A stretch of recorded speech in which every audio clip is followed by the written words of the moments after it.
সম্মানিত আশেকের রাসূলেরা রাসূল কি লেখাপড়া জানতেন তো না, অর্থাৎ আক্ষরিক জ্ঞান রাসূলের ছিল না। ছিল আক্ষরিক কোনো বিদ্যা কোনো পাঠশালা থেকে হুজুর শিক্ষা করেন নাই, কিন্তু সমস্ত জ্ঞানের উৎস রাসূল নিজেই ছিলেন। উনি ছিলেন নূরের বিদ্যায় বিদ্যান।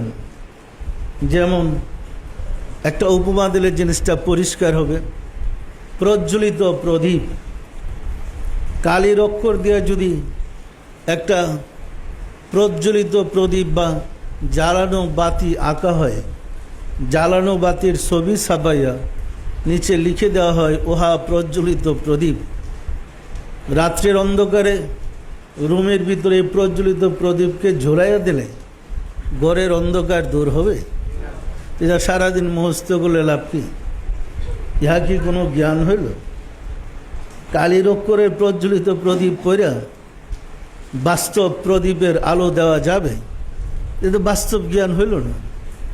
কিন্তু হুজুর সাল্লাল্লাহু আলাইহি ওয়াসাল্লাম ছিলেন আসলেই প্রজ্বলিত প্রদীপ, জ্বালানো বাতি, অর্থাৎ উনি ছিলেন প্রজ্বলিত জ্বলন্ত নূর।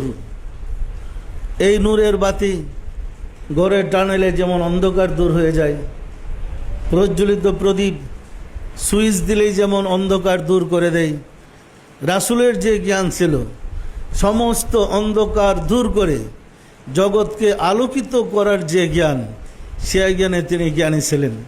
তিনি অন্ধকারের জ্ঞানটা পড়বেন কি কারণ? কালির অক্ষরটা উনি শিখতে যাবেন কি কারণে? শিখার তো প্রয়োজন ছিল না।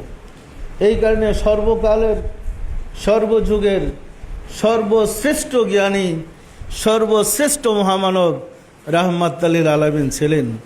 সত্য না মিথ্যা বলেন তো?